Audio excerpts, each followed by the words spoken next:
Hollywood, where dreams are made bright and hearts cry. In less than a minute, you'll be plunged into the booze-soaked splendor of Tinseltown. These legendary stars don't just act. They drink, get drunk, and sometimes piss themselves in hotel lobbies seriously. Who pulls out a gun when they're drunk? Who mistakes vodka for breakfast?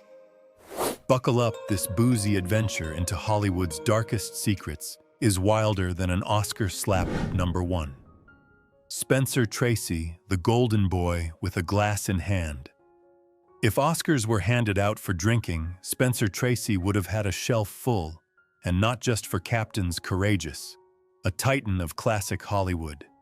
Tracy wasn't just a leading man, he was a legend with a flask, a guilt complex, and a standing reservation at the nearest bar. His biographers didn't need imagination, just a bottle of bourbon and a calendar. Booze was basically a supporting character in every chapter of his life. After every film, Tracy went on epic benders, locking himself in luxury hotels, ignoring calls and turning remorse into performance art. His drinking wasn't a quirk, it was a full-time job with emotional overtime. Doctors at Johns Hopkins noted he binged hard for 7 to 10 days every 8 months like clockwork. He'd disappear, miss events, miss friends, miss his own sanity. Even after 5 years sober, he could still feel a martini calling to him from across the room, and he'd answer with longing in his eyes. Tracy wasn't the loud, bar-brawling kind of drunk. He was the silent, self-loathing type, the guy who made drinking look like a punishment instead of a party. And yet through it all, he kept delivering powerhouse performances. #2. Rita Hayworth, the goddess who couldn't outdrink her ghosts.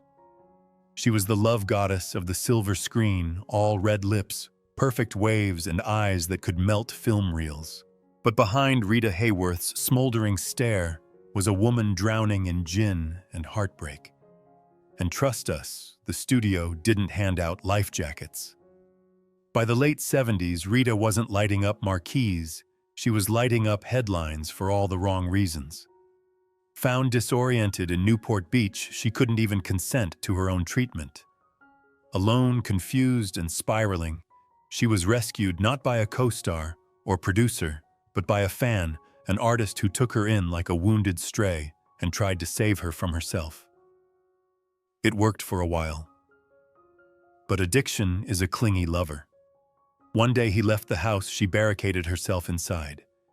Classic Rita, dramatic even in crisis.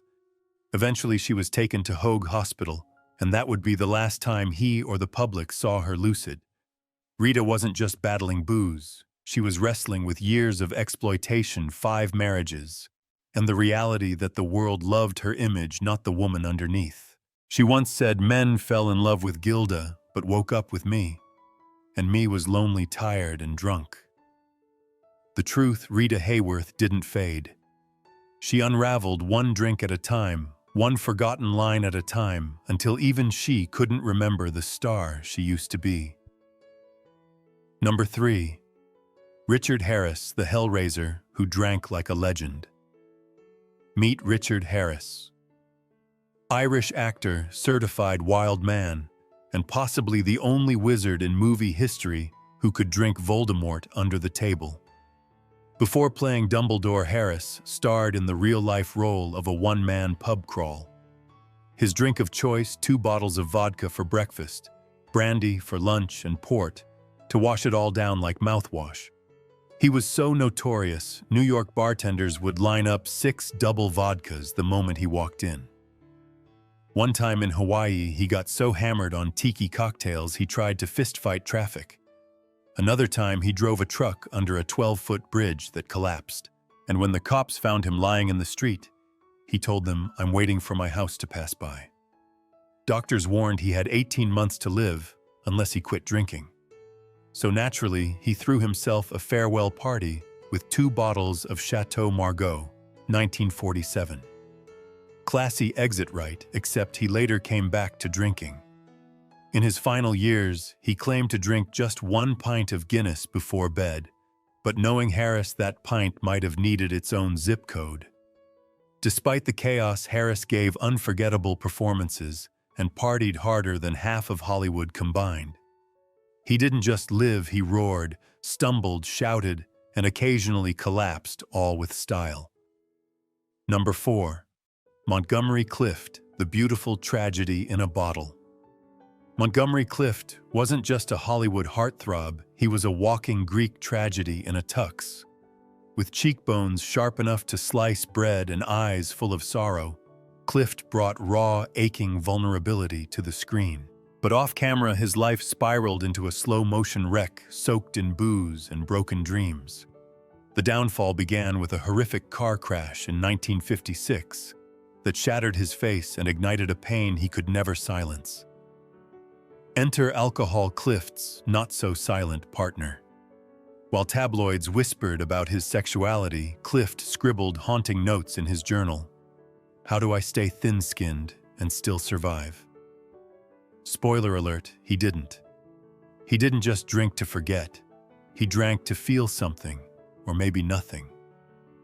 Friends watched him wither, pouring gin over his insomnia, chain-smoking through heartache, and stumbling through film sets like a ghost wearing sunglasses.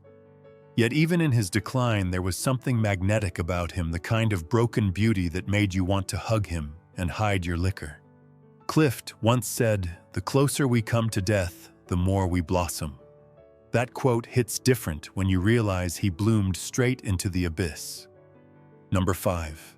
Judy Garland, Over the Rainbow and Under the Influence. Judy Garland didn't just follow the yellow brick road, she was practically paved into it. From the moment she slipped on those ruby slippers, Hollywood owned her soul and fed it pills, pressure, and eventually booze. She was 10 when they gave her pep pills to keep her skinny and perky. By her teens, she was wired by day and knocked out by night, a human yo-yo strung between studios and stardom. Need to sleep? Here's a pill. Need to smile? Here's a drink. Need to forget your monster mom and the execs who turned you into a product. Bottoms up, baby. By the time Judy hit adulthood, the roles were drying up, but the liquor flowed like applause used to. She'd forget lyrics mid-performance, collapse on stage, and somehow still rise, trembling, mascara smudged, but singing like her life depended on it. Because in a way it did. Her personal life. A carousel of divorces, financial ruin, and heartbreak. And yet, through every stumble, she remained magnetic. Even broken Judy sparkled. In 1969, at just 47, she was found dead in a London bathroom. Cause overdose. Final act tragedy. No curtain call. Judy wasn't just a victim of addiction, she was the original cautionary tale, the girl who flew over the rainbow and crash-landed in reality. In the end, she didn't need a wizard. She needed rest. Number 6. William Holden, the Oscar-winning legend who slipped on the bottle. William Holden had it all: looks, charm, talent, and an Oscar. But behind that golden grin was a man locked in a decades-long drinking contest with himself, and spoiler, the booze won. By the 1960s, the once dashing leading man of Sunset Boulevard and Bridge on the River Kwai was no longer aging, like fine wine, more like milk, left in the sun. Hollywood wanted fresh faces, and Holden found comfort at the bottom of a vodka bottle. Or 5. He drank in silence, dodging the spotlight, the press, and sometimes his pants. Living alone in Santa Monica, he'd disappear for days. Neighbors didn't think much until one day the building manager opened his door and found Holden's body face down in a pool of blood and vodka. The scene: empty bottles, bloody tissues, and a working phone just inches away. He'd tripped on a rug, cracked his head on a nightstand, and bled out alone, a chilling Hollywood ending without the glamour. It was the kind of death you'd expect in a noir thriller, except this one was real. Holden once said, "If I could drink without being drunk, that would be heaven." Instead, he drank himself out of it a tragic, lonely curtain call for one of Hollywood's brightest stars. Number 7. Alan Ladd, the quiet cowboy who lost the shootout with his demons. Alan Ladd had the face of a hero and the silence of a storm. On screen, he was the strong, stoic cowboy, the man who spoke little shot straight and always got the girl. Off-screen, he was the guy who couldn't sleep, drank to feel something and eventually faded into the shadows with a bottle in one hand and pills in the other. He came from nothing, poverty, hunger, a childhood so rough it made saloons look like safe spaces. Hollywood gave him stardom, fame, and over 40 films, but it didn't give him peace. The man who played Shane, the beloved Western icon, was battling insomnia so brutal it made tumbleweeds look cozy. His solution, a cocktail of sedatives and alcohol, the classic Hollywood lullaby. Then came the gangrene, yes, gangrene from a botched hand injury. Then shingles. Then deeper depression. The strong man of the West was breaking down like a saloon door in a bar fight. In January 1964, at just 50, Ladd was found dead in his Palm Springs home. Cause of death, a lethal blend of alcohol and barbiturates. Quiet, lonely, the final scene of a man who never really escaped the silence he was famous for. Number 8. Gail Russell. The shy beauty who drowned in a glass. Gail Russell never wanted fame. She didn't even want to act. A painfully shy girl who preferred books to the spotlight, she was shoved into Hollywood by a pushy mom and a studio executive who thought beauty was enough. And for a while it was, until the booze stepped in and rewrote her script. Terrified on set, Gail started drinking to calm her nerves. A glass turned into a bottle, and the bottle turned into a lifestyle. She once said she drank just to get through the day, but the truth is it was to survive being Gail Russell in a town that didn't care if you were drowning as long as you looked good doing it. By the early 50s, her career was circling the drain. She was getting roles, sure, just the kind that came with court dates. Drunk driving charges, arrests, and tabloid headlines turned her into a cautionary tale. Hollywood moved on.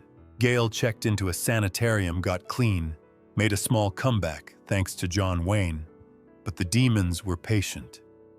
They waited. In 1961, police found her dead in her Los Angeles apartment. Cause of death, acute and chronic alcoholism. Age. Just 36, her glass had long since overflowed and no one noticed. Number 9, Sterling Hayden, the philosopher. Pirate of Hollywood booze. Sterling Hayden didn't just drink, he pondered while drinking. He was the kind of guy who could down a bottle of wine, light up some hash, and then wax poetic about the meaning of life or why panhandlers sometimes look more put together than movie stars. Hayden was a tall, brooding leading man known for The Asphalt Jungle and Dr. Strangelove. But behind the camera, he was a mess of contradictions, a communist turned informer, a sailor with a death wish, and a drunk who wasn't even sure why he drank. In one interview, mid-glass of something, he admitted, "I ain't all that unhappy. So why do I drink? I don't know." That, folks, is peak intellectual alcoholism. During one shoot, filmmakers hoped he'd stay sober. He didn't.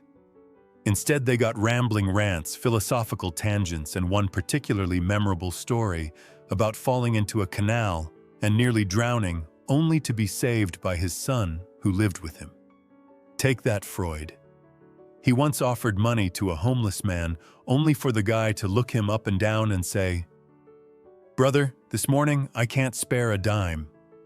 That's how rough Hayden looked. He got pitied by panhandlers. Number 10.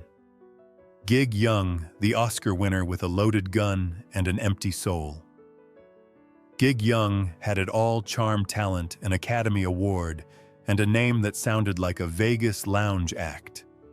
But behind the suave exterior was a man so haunted, his final role ended in blood and disbelief. He won an Oscar for They Shoot Horses, Don't They? But it turns out he was the one limping to the finish line. Beneath the tux and toothy grin hid a volatile mix of alcohol, Valium, and barely bottled rage. He was once cast in Blazing Saddles and fired on day one after collapsing from a drug and booze cocktail before he could say a single line. Yeehaw. But the true horror came in 1978. Just 3 weeks after marrying his fifth wife, a beautiful young German actress, he shot her in the back of the head, then turned the gun on himself. No note, no explanation. Just a headline that stunned Hollywood and left everyone asking, what the hell happened to Gig Young? His demons weren't loud. They whispered through empty bottles, failed marriages, and self-sabotaged gigs. He was brilliant when sober, lethal when not. Gig Young didn't go out with a standing ovation. He went out like a deleted scene from a noir film, sudden, tragic, and soaked in mystery. Number 11. Marie Prevost, the silent star, who died alone except for her dog. Marie Prevost was once the toast of silent-era Hollywood flapper, fabulous camera-ready and dripping with studio sparkle. But when the talkies came, her career started whispering, then flatlined. What followed wasn't a fade to black, it was a slow-motion collapse with booze in the director's chair. She drank to forget fame, loneliness, and a metabolism that wouldn't play nice. Roles dried up, money vanished, and Marie slipped through the cracks of a town that forgets faster than it forgives. In 1937, she died alone in her modest Los Angeles apartment, her body undiscovered for 2 whole days. It wasn't until neighbors heard her dog barking non-stop that anyone came to check. And when they did, they found empty liquor bottles, unpaid bills, and a promissory note to Joan Crawford for $110. Tragic, yes, but Hollywood couldn't resist a punchline. Rumors swirled that her dog had begun eating her body. Spoiler, it didn't. The tabloids feasted on the irony, a glamorous starlet reduced to a footnote. But the industry felt the sting. Her death sparked the creation of the motion picture and television country house and hospital, a place where forgotten stars wouldn't die alone. Number 12, Glenn Ford, Hollywood's smooth talker who couldn't outrun the bottle. Glenn Ford was the ultimate leading man, charming, polished, and always a step ahead on screen. Off screen, not so much.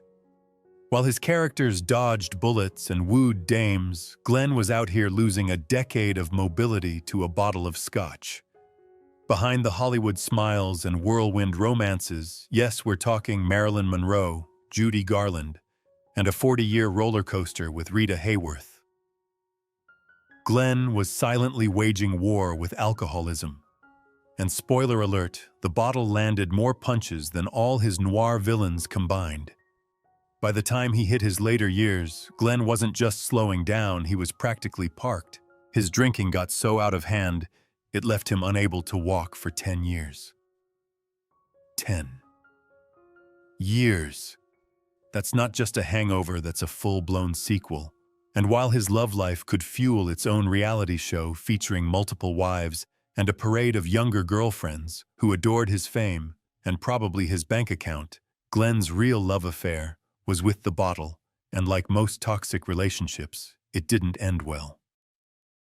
When he died in 2006 at the age of 90, the headlines remembered the legend, not the lonely man who once drank himself into immobility.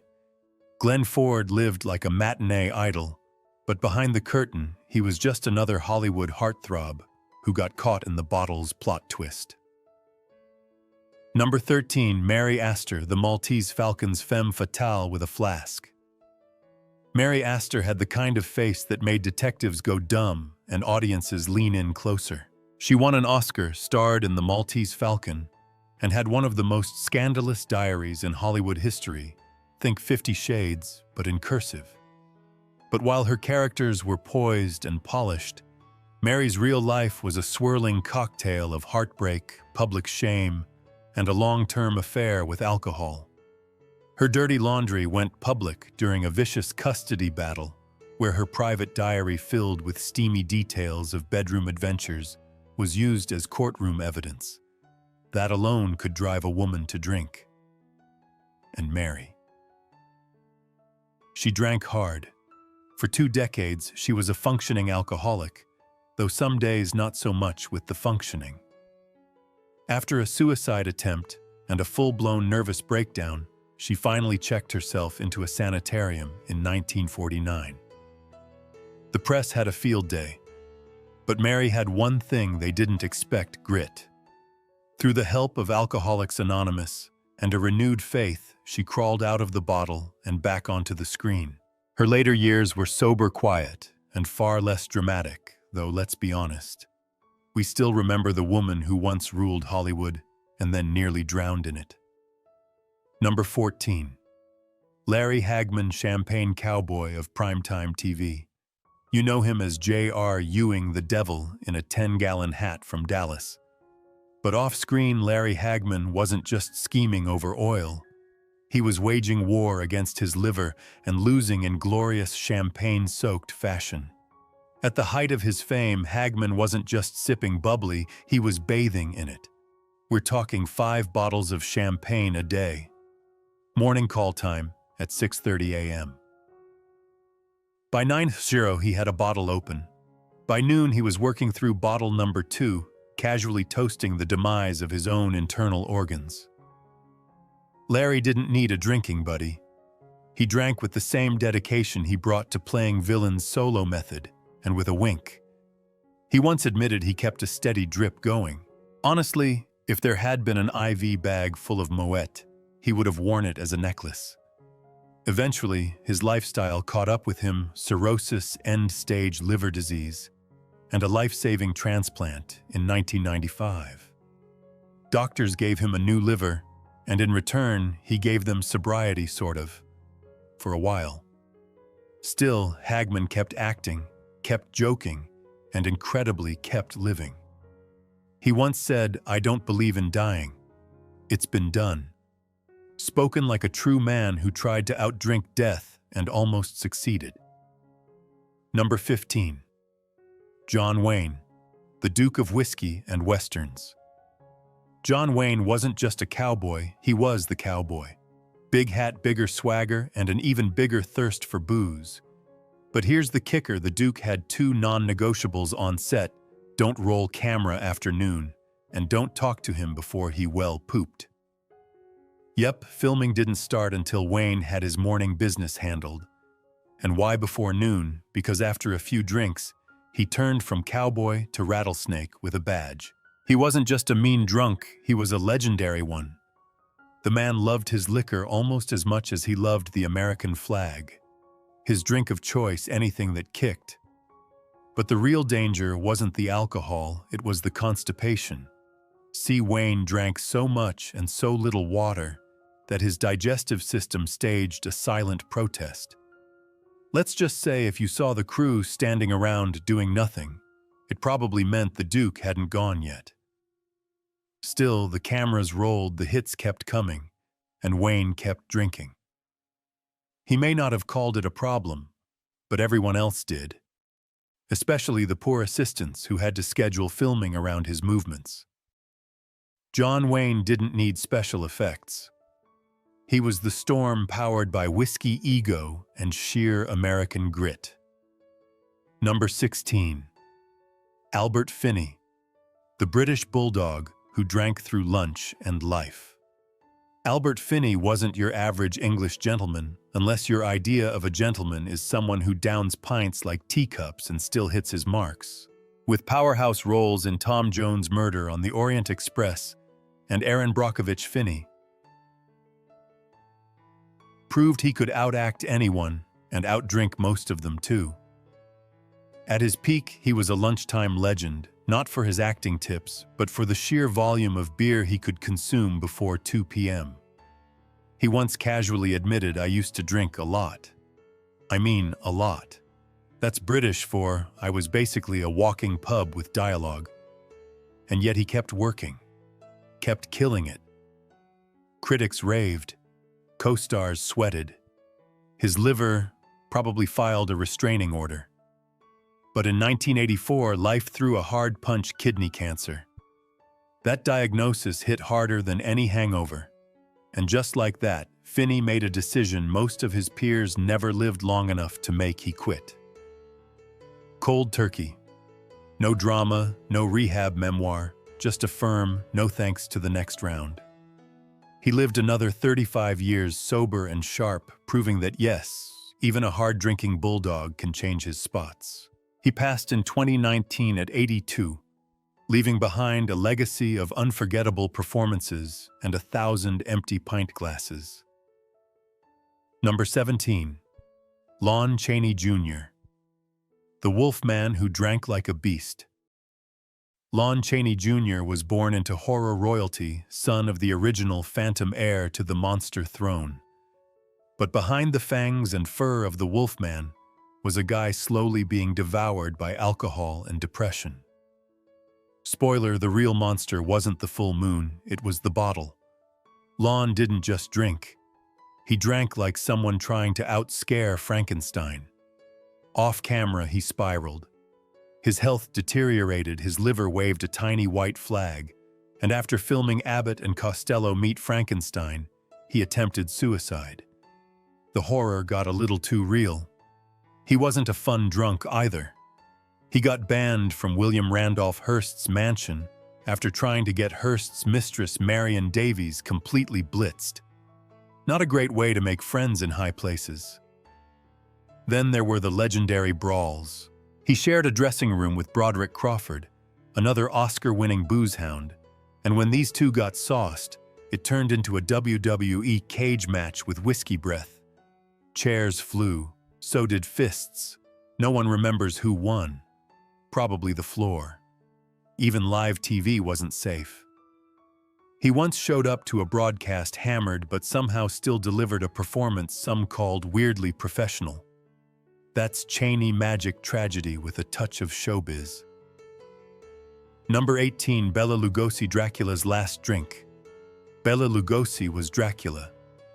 The cape, the accent, the hypnotic stare, he didn't just play the role, he became it. But when the cameras stopped rolling, the real horror show began, starring booze, morphine, and one loaded gun. By his later years, Lugosi was less Prince of Darkness and more Duke of Drunken Despair. He battled morphine addiction and drank like a vampire at an open vein. The roles dried up. So did the money. But the bottle always full. Then came the most chilling scene of all, and it wasn't in a movie. One night on a low-budget film set, director Ed Wood found Lugosi behind a curtain, crying. In one hand, a revolver. In the other, shattered dignity. Through tears, he muttered, "Eddie, I'm going to die tonight. I want to take you with me." Plot twist, Wood didn't panic. He poured.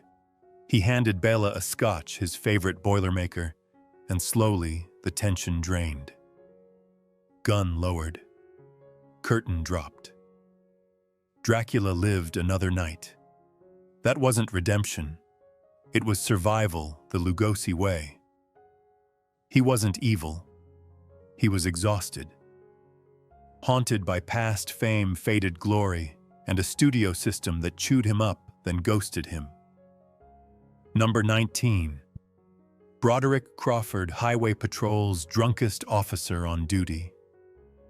Broderick Crawford had the voice of a bulldog and the swagger of a man who could arrest you for blinking wrong. He won an Oscar for All the King's Men, but his most famous role came as Chief Dan Matthews in Highway Patrol, a cop show that ironically starred a guy who couldn't legally drive. Crawford's drinking wasn't casual. It was legendary. So bad that while filming, directors had to stage scenes with him leaning against walls, except the walls were actually floors. Yep, they shot from above while he was lying down. Movie magic meets nap time. His off-set antics were even wilder. He was arrested multiple times for drunk driving, which is bold when you play a cop on TV. The real-life California Highway Patrol even gave him a nickname, Old 502 after the police code for DUI. Iconic, yes. Ironic, definitely. He bribed crew members to sneak him alcohol on set, clashed with producers, and became such a liability that the show had to rely on actual CHP officers just to keep him upright. In the end, the booze beat him. The same man who once commanded a fake badge couldn't control his real-life bottle. But damn if he didn't go down swinging, or at least swaying. Broderick Crawford, TV's toughest cop, Hollywood's drunkest suspect. Number 20. Ava Gardner, beauty booze and a martini in the lobby. Ava Gardner didn't just walk into a room, she exploded into it with red lips, a wicked laugh, and a bottle in hand. Hollywood called her the most beautiful animal in the world. But animals don't drink tequila for breakfast, pee in five-star hotel lobbies, or get banned from multiple luxury establishments. Ava did all three,